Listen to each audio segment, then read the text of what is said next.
هاتم.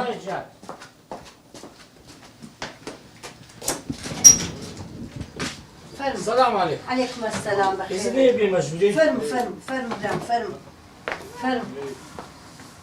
السلام عليكم باشا. عليكم السلام بخير. دايجا ومن أردواني برنامج بيكس وجاران. بخير بسرتام. أو روجش تلفون تاك نازم يقلنقو تلفوني. بله أو كم تلفونك. زور بريزن. سلام. براسي هاتم طبعا شيء مالكتان بكم. بس بداخل براسي وزعتان زوز شر دياله. خمتان نبي همتك شي باشتان لبودكم. باشا؟ دستو خوش بكاك جان. إن شاء الله سبيني تقريبا وقت نوراني ستاف ديتن كاميرا ديتن بلام يخشتان بيبرم دبي كاريگر بقصة كانتان دبي بقري بورا بله بس إبنا نامانه خمان درتين مشكلة نية هم مالكي توان تصوير بكن بلام خمان حزمان لينيا نخشي بريز لا ما مستجنا أخر قبول لكن بخوي دايجا أقل بيتو أنقو درنتسن وكاتي خلق باورمان بيناكا تزانن أو باريتشي ودتي أو يارمتيانه كديتن أدي نبي أنقو قصي بكن ببينن وزعتان ببينن أو مالا شرعي ببينن شي وازي رازيني أخر دبي باز بكن وزع خوتان باز بكن بخوي ما مستعد ببورا رازي نبي خوشي بريز دايكا براستي أصلا أقل بيتو قصنا كدو أقل بيتو في الميسك نرجنو صوزو عاطفي خلشي تون رابشش او برنامج زياتر براسي دبي صوزو عاطفي خلشي رابشش ما مسترجع بله اما رازين اگر خانو كتصوير كان بس خو ما بهش شوي يقدر ناتين خوشي بريز لا والله ما أنقو ناتانيو هاوكاري بكرين بله دمان هي إيه خوشي بريز باشا هاوكاري بتسنرخك حد زينسيا حد دقيقة تصوير تان دكين سيتسار دقيقة نومالك التصوير دكين أتو باسي مردي خوالي خوش بود دكي كا أنقو بيكز ماينو كزني إشتان لبو بكا كزني بارونانك تان لبو بيا بكاتر ما مستجنا خوا خير تابنسي دستان خوش بي لو هاوكارتان بس بهيش شويك أما رازي لنا خير كردن بو نوعيني ما مستعتو أملا تلفزيوني درخي باشا أدي هيت كوريك الدنيا يعني بس دو دكتاتي نا والله بخون بو دوكتين يا مامستا بابيان لما يجي أمري خواي كردي هر أمنو دوكتا ماني وش بريس أقل بيت وانقو قصينا كان كواتا منات وان يستانوكي ببو يا مامستا جان رازينينا نا والله زور خوا باشا خير تابنسي زور باشا خوشي بريس أما لا نقوم خوش بخير تسرتام وافيس بخير وافيس سنيك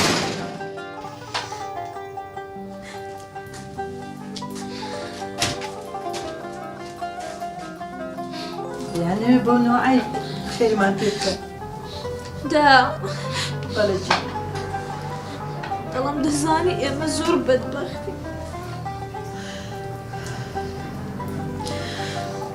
دايا جان خير كردن بو نوعا خوا قوري يكتم دايكا داني ما نسرش اشكان در باخر ان هي بناوي خير كردن وصوا مانكر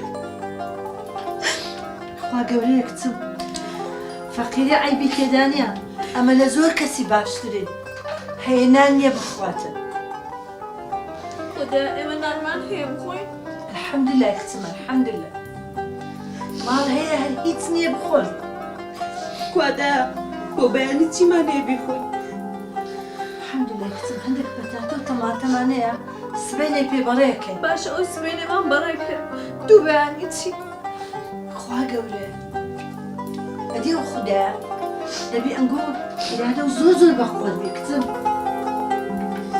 ما بتنجي ولا كتم هذا يبقى قربان تام زي القرطان تام مكان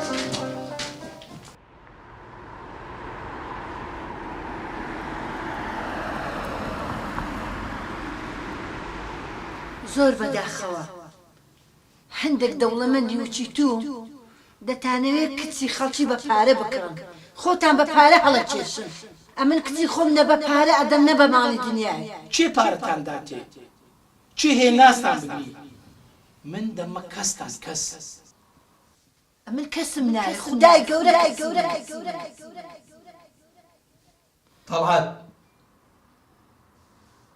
طلعت بەڵێ قوربان کار طلعت بەڵێ. ئێستا ملیۆنە و 200,000 لۆ دەنووسم بەڵێ ئێستا لای عەلی ژمێریاری وەردەگری باشە بەڵێ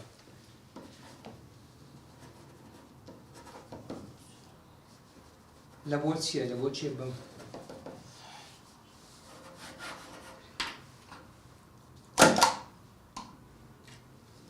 ئەوە لە بۆ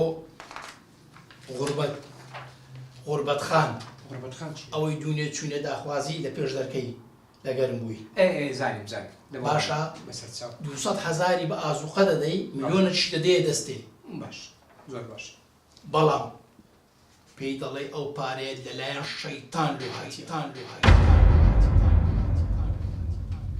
قوربان ئەو شێ گونجاو نییە بەڵێ گونجاوە دەبێ وانەیەکی وای فێر بکەم ئەو ژنەی لە لووتبەرزی بهینمە خوارێ جیرانەکانی موسڵمان هاوکاری ناکەن ئەوە شەیتان هاوکاری دەکات تێگەشتی قوربان ناتوانم بۆ نوعی باس شیتانی بکەم چم پێگوتی ئەوەی بکە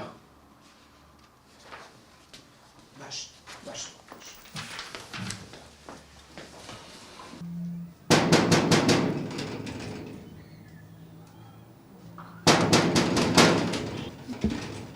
بەڵێ چی ئەوە؟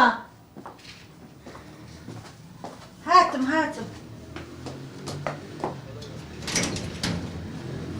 فەرمون. السلام عليكم عەلەیکوم ئەسسەلام. قوربەت خان بەڵێ فەرمون ئەم لەو کەسە کە تەلەفۆن لۆ کردی فەرمون بەخێر بێ سەرچاوم. دەی کوڕم بینە خێر بێ. ئەوە شیاکەم هینەیە هەمووی باشە ئەی کەش بینە کوڕم ڕاست دەستان خۆش بێ.